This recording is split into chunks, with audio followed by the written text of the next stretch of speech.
Yeah, so when we have a lot of anxiety and depression, we're not really being in our physical bodies.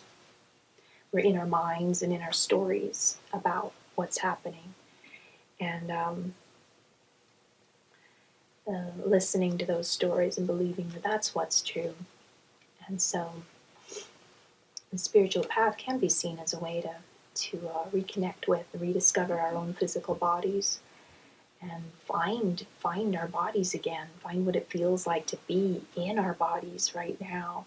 What does that really feel like not to be up in our minds about all kinds of things, and our desires and ideas about what we're going to be doing next, or what we did yesterday or 10 years ago, but actually to be in our bodies right now.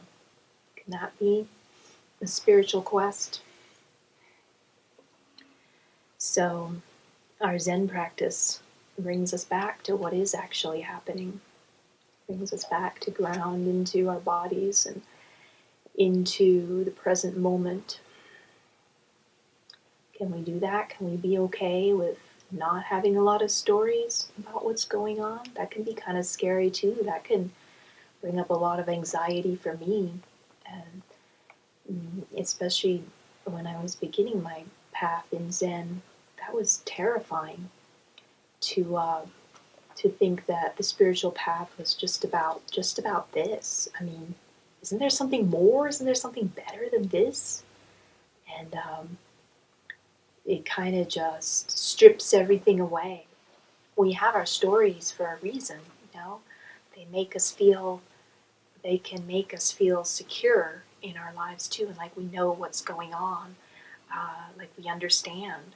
And to take those stories away and just be with what is. Uh, Maybe we don't know what's going to happen. Maybe we don't know what it means to me, about me. Maybe we don't know who we are. And gradually, I guess, the stories got less, and I was able to see the freedom that comes from being able to let go of those stories, the freedom of not knowing what's going to happen, the freedom of not knowing who I am.